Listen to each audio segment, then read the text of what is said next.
Am I on? I think so. Hi everyone. Just give it a few minutes just in case anyone wants to join me, and then we will get started with today's little skincare clinic, Q&A, whatever you want to call it. Just have a sip of water and see if anyone joins me. Hopefully some people will come on live, because we get much more out of this kind of thing if people can ask questions and interact whilst I'm talking. Just makes it a little bit more interesting for everybody. If nobody does join me, then this video will be posted up on my Facebook page for everybody to have a look at. The only difference being, obviously, I can't answer questions there and then if you're not here with me in the room. So hopefully one or two people will tune in. It is a lovely sunny afternoon, so I'm sure that many of you will be enjoying the outdoors at this time, so I don't blame you. Hi Debbie, thanks for watching. I think it's just me and you so far, Debbie, so we'll see how we get on. Don't feel that you have to stay if you start to get bored. So I'll start my little talk and we'll see if anyone else joins us. If anyone else does join, if you just give me a little thumbs up or a wave or something so I know that you're there, that would be nice. So I know I'm not talking to myself. So hi everyone, welcome to the skincare session. I'm really pleased that you've decided to join me. Hi Amy. Feel free to answer any questions as we go, and I'll try to answer as many of them as possible. That'll just make it a little bit more fun and interactive. So all I would ask is that you bear with me. I'm quite new to this live video malarkey, and just be gentle with me, please. Okay, so I don't know my audience. This could be watched at any point, so I apologise in advance if I'm talking about things which some of you already know and already are aware of. But I'm going to try and keep the sciencey bit to a minimum. I think some people can get a bit glazed over if you start making things too scientific and complicated. So hopefully that sounds okay. So firstly, I just want to explain a little bit about me and what qualifies me to be able to advise you about your skin. So apart from being a fully qualified beauty therapist, I'm also an advanced skin specialist. What does this mean? This certifies me to offer non-invasive advanced skin treatments such as skin peels, advanced rejuvenation, microneedling in a clinically safe and fully insured environment. Hi Carol, thanks for watching. So I did this particular presentation to another Facebook group recently. I was invited to do it on the Artisan Health and Wellbeing group, and it was really well received. So I just thought, well, instead of just sharing that same video, I'll do it again with another group of people who might have different questions, or even if they're the same, it doesn't really matter. So hence why I'm doing it today. So I want to talk to you in the main about the difference between off-the-shelf skincare and prescriptive skincare, which is what we offer at the Beauty Loft. So how many of you often feel confused by the array of skincare that's on offer? I certainly know I used to. We're constantly bombarded on the TV with adverts and magazines and social media, just, you know, basically claiming that this or that serum is going to make you look 10 years younger in 2 weeks, or whatever it's claiming to do. I think we've all been there, and it's confusing and quite often misleading because we don't really know what to believe about particular products and what's going to be right for our skin and our concerns. So I just think that you know, if we think about it logically for a second, we didn't all just wake up one day when we turned 30 with a few more lines and wrinkles and sagging skin or a dull complexion, did we? it kind of happened quite gradually over a period of time. And bearing that in mind, you know, do you think it's then realistic to expect that these signs of ageing can be completely reversed in a couple of weeks simply by using a particular eye serum, for example? You know, clearly not. It just, you know, it's just not possible unless you go and have some kind of Botox or other injectable, which is not something personally that I am into, but you know, everyone is free to make their own choices about things like that. So there are many factors which impact on our skin on a daily basis, both internally and externally. So let's just focus a little bit on the causes of ageing and how we can try and slow that process down.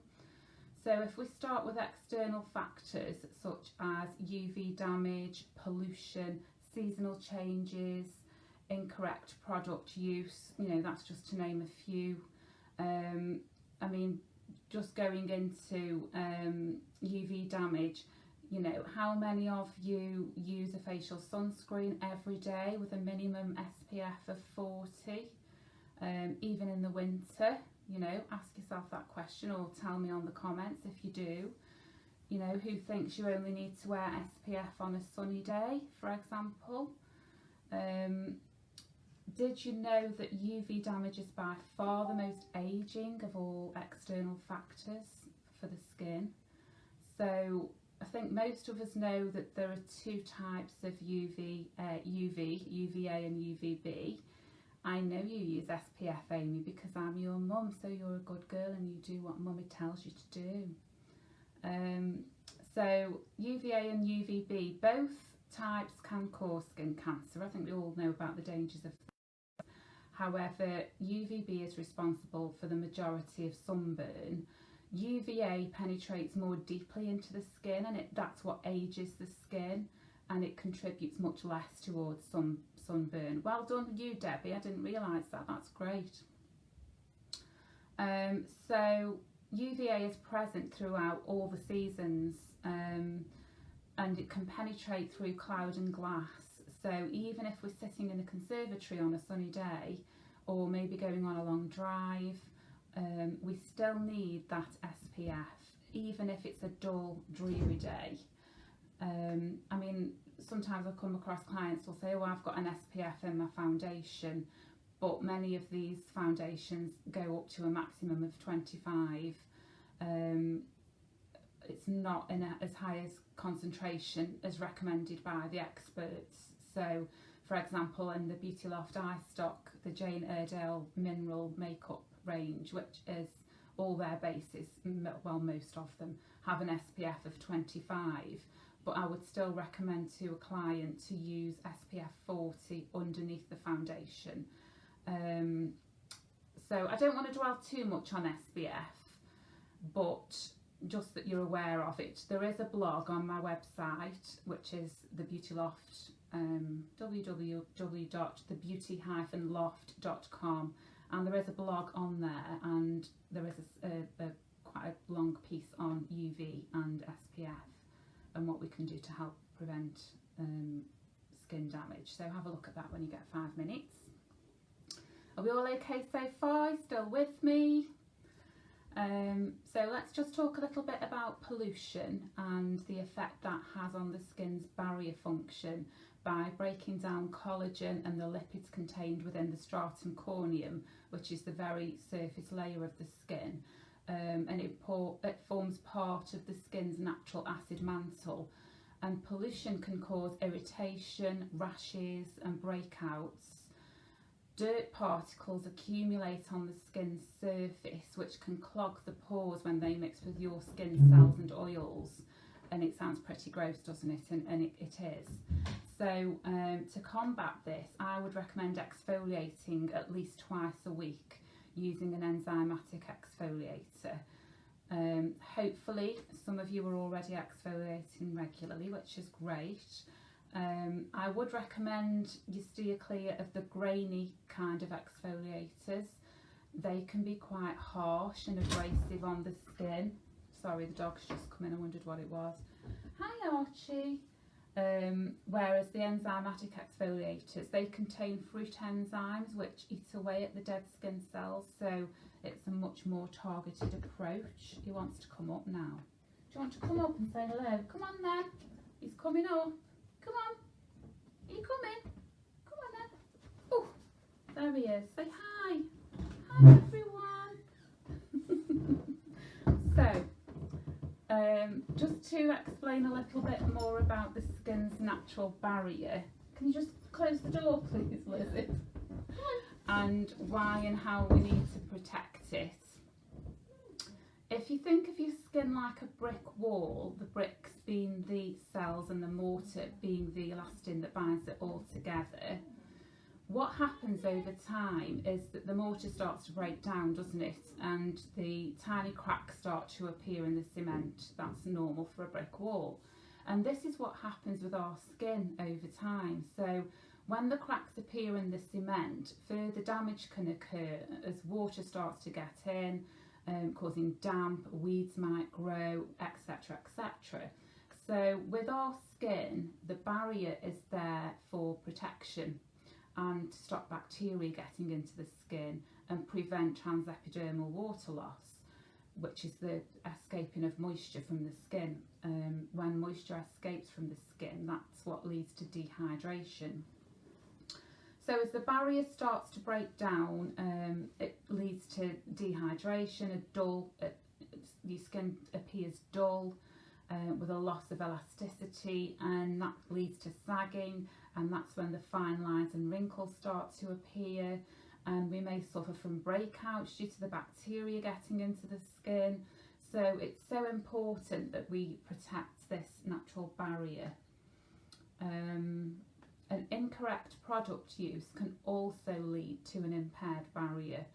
So what works for your friend Rachel down the road might not be suitable for you or for your skin, because obviously we've all got different needs where our skin is concerned, and that's why we need to take a more prescriptive approach to our skincare.